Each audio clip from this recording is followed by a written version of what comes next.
up in the mountains, my friends, where you can still watch an eagle soar on the wind. And I walk those hills with a smile on my face, and I can't get back to God's saving grace in the mountains. Welcome back to our Hill to Die On podcast. I am your host, Chase Dowling, and this is what's going on in Forest Hill for July 22nd through the 28th of 2026. I hope everybody had a good week. Hope everybody had a good weekend. I know I was up at Forest Hill Farms on Sunday doing their little car show. Little bit of coffee and hot rod day going on there. That was a good deal. I really like it. Really like what everybody's doing. Really like where your head's at, Jenny. Way to put that together.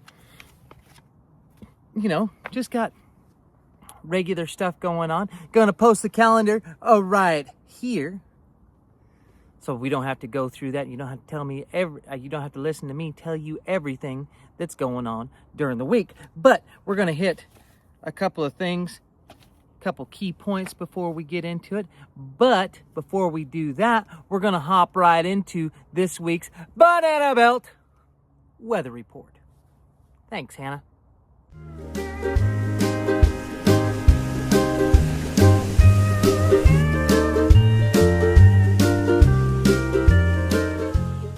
All right, folks.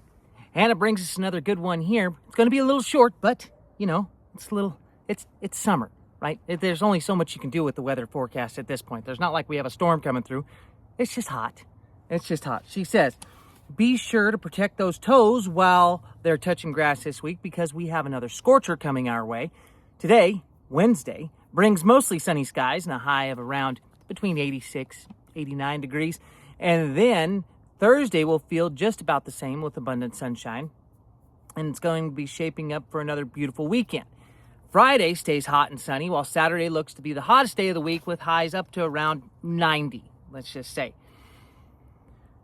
Looking ahead to early next week, you should expect more of the same of this summer pattern. Temperatures should stay right around 90 or so, with a dry outlook, no rain in sight. Allergy outlook, allergy levels are expected to stay moderate this week. Grass pollen is beginning to taper off, but weed pollen and airborne dust are becoming a bit of a problem. So, you know, we say it's a scorcher, but 90 degrees for Forest Hill this time of year really isn't so bad. You know, it's enough to get outside, get a little bit of that vitamin D soaking in through your skin, because vitamin D pills don't necessarily do it, unless you're taking them with K3, but even then, just saying. Anyways, that's this week's Banana Belt Weather Report. All right, folks, moving right along. This week we have birthdays for Casey Genestra. I hope I said that right. Friend of the show. You know how it goes. And then we also have Cameron Murray and Samantha Alfaro on Saturday, and Brittany Daniel on Sunday. Randy Dillard Wright on Monday. That's right. And Destiny Fike, Keith Hernandez are both on Tuesday. So that's Casey on Wednesday.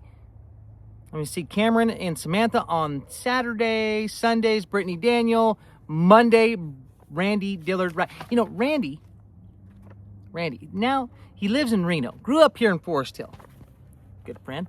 And a funny thing about him, if you ever knew his dad, he was the guy who would ride his horse to the bar, so he wouldn't get a DUI. Now, if that ain't Forest Hill, I don't know what is. But happy birthday from all of us to you. We wish it was our birthday so we could party to Ole!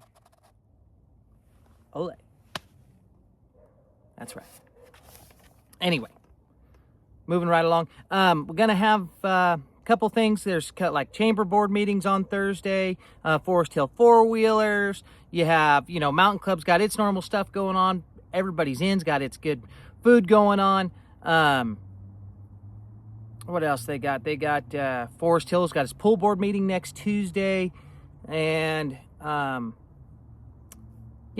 all that good stuff. And Hippie Chick Spa has got a special going on this week through August 15th.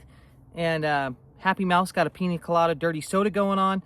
Kara's Cleaning's hiring, and Lady Wildfires, don't forget their pancake breakfast is going to be on August 8th. So, without further ado, we're going to get into this week's Outdoor Report.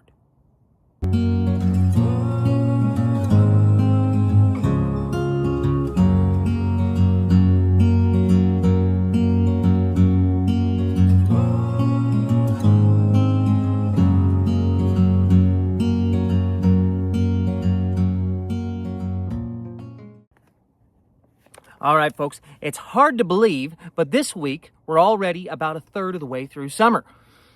This calls for a little reservoir update. According to the Forest Hill PUD website, Sugar Pine is sitting right around 98% full, and as of July 1st was just 7 inches below the spillway.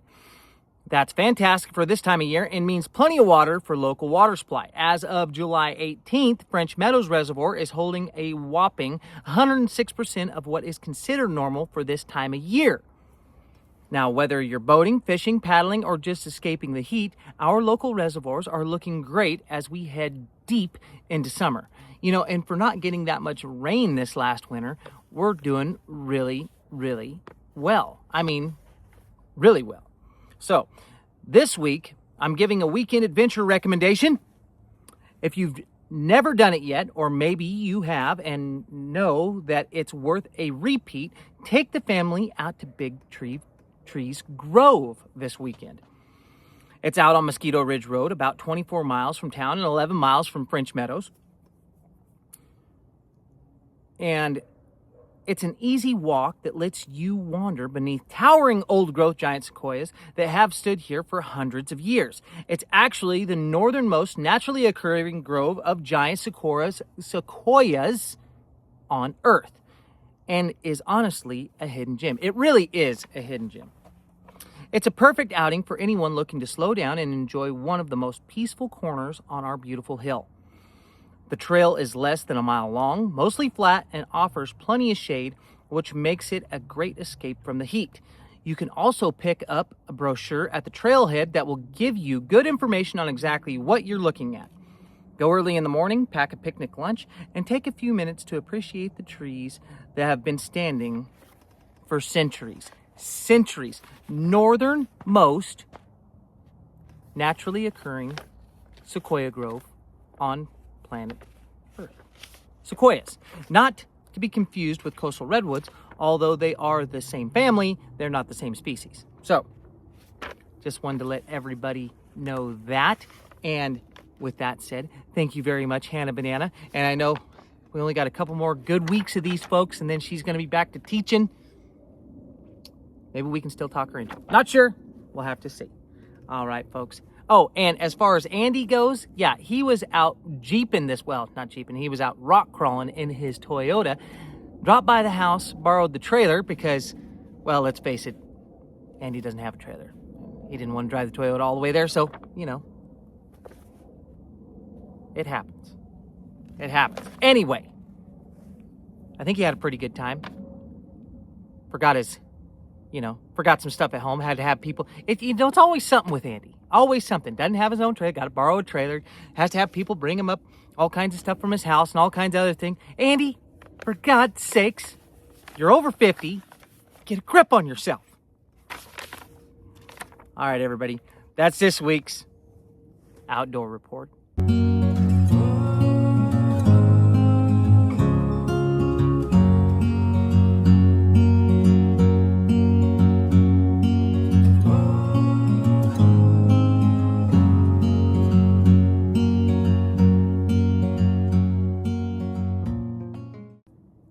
So jumping right back into it, folks. Now we're going to get right into this week's thoughts for the shitter.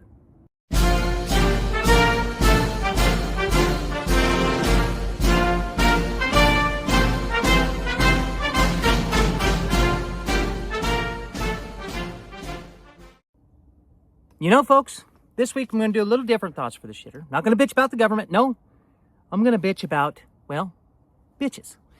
Because people bitch a lot. And they're always, you get on Facebook and that's all you see. Now, if you're saying, well, I don't, well, then I'm not talking to you. But for God's sakes, Quit your bitching. Quit your belly aching. Yeah, life isn't fair for a lot of people.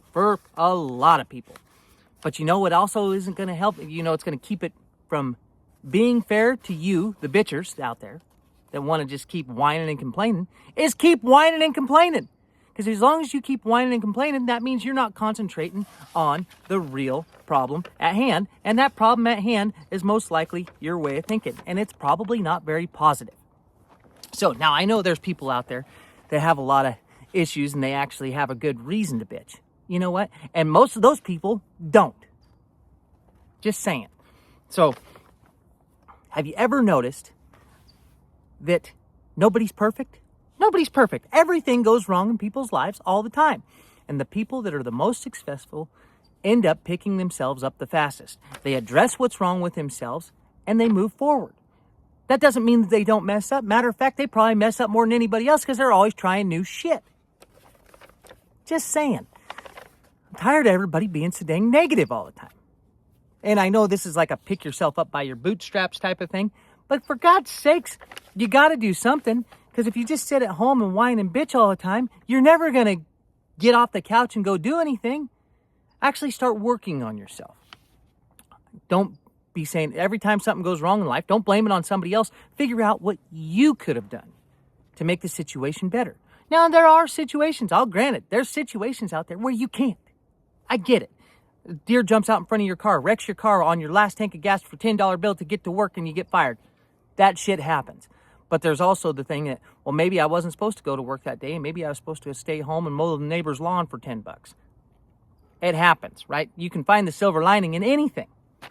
So, once you stop pointing the finger at everybody else and start pointing the finger at yourself, then you can actually start correcting yourself and saying, oh, what is bad in my self-makeup that I can make better and improve? And then once you start doing that, the faster you improve, the better it is. And then the next time something happens, you'll be trying to find that thing that you can correct to make the situation better. And once that starts happening, it's a snowball, ladies and gentlemen. It just keeps going. And then pretty soon, maybe you're not bitching so much no more. Maybe life's doing a little bit better. Maybe it's not. But hey, bitching never helped anybody. And that's just something to ponder while you're dropping them off down yonder.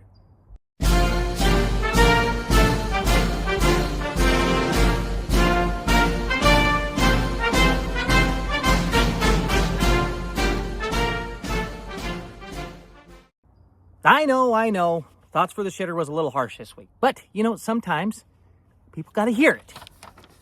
I'm not saying that there's anybody particular out there that was aimed towards, but maybe it was aimed towards everybody and nobody all at the same time. I'm just saying. But this week, we have another really good Sasquatch story in this week's Sasquatch.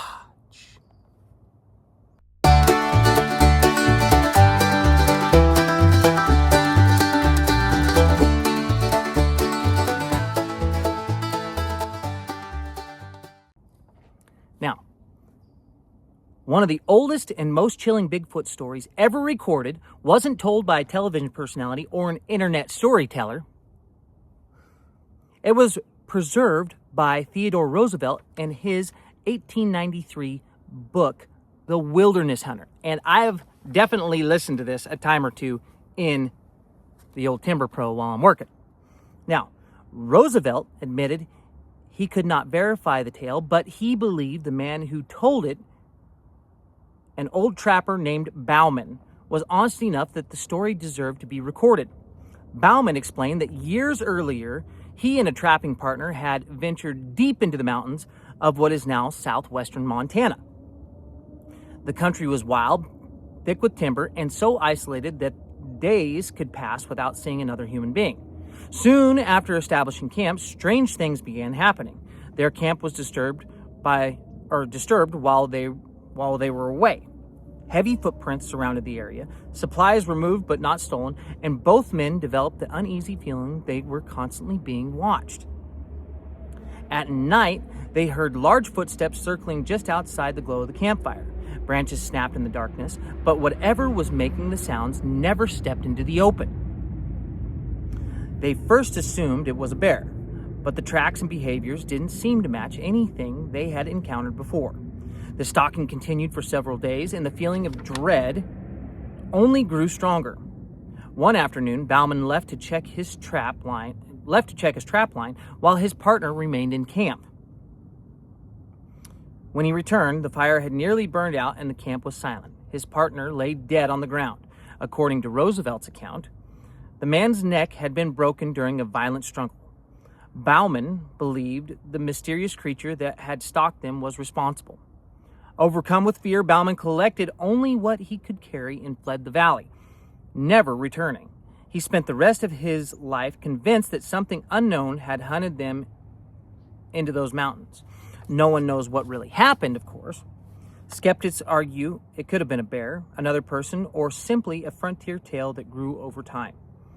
Believers see it as one of the earliest written descriptions of a Bigfoot encounter. Whatever the truth may be, Theodore Roosevelt thought the encounter was important enough to preserve it. More than a century later, the Bauman story remains one of the most famous and haunting legends in Bigfoot history. Okay, and this was before, and now everybody likes to say that Bigfoot stories didn't really start happening until after the Patterson-Gimlin film. But obviously, this was recorded in, 1893, and Roosevelt heard it when he had his Elkhorn Ranch out in South Dakota in about 1886 or something like that. So while he was out there working on his ranch. So these stories have been around for a long time. The Native Americans, we'll dive deeper into those stories as we continue this series on Sasquatches.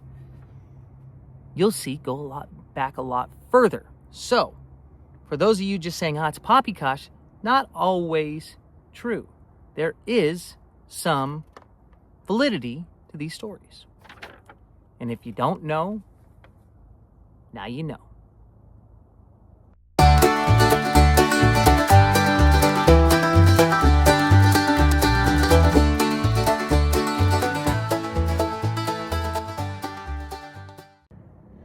Ladies and gentlemen, I hope you had a good week. I hope you have a good weekend coming up. Can't go wrong with it. I got freaking vegetables coming out of my freaking ears. I hope your garden's doing the same. We need to get a darn farmer's market going on. Jenny, when is that going to happen? Plus, I hear the Henry Way kids, the little hoodlums that they are thinking about putting out like a bake sale or something like that. Who knows? Who knows if it'll actually happen? They like making signs. They don't necessarily like doing the baking or the working part. But the signs, they're making signs. And there's a Carl riding a motorcycle. So, we're going to now push it to this week's Robert Francis Joke of the Week. And this one goes like this here. What's the difference between a pickpocket and a peeping Tom? One snatches your watch, the other watches your snatch. Ladies and gentlemen, hope you had a good week. Hope you have a good weekend. And we'll be seeing you on the next one. Down by this creek side is as far as I'll be going. Laying halfway in the water, I can feel the water flowing.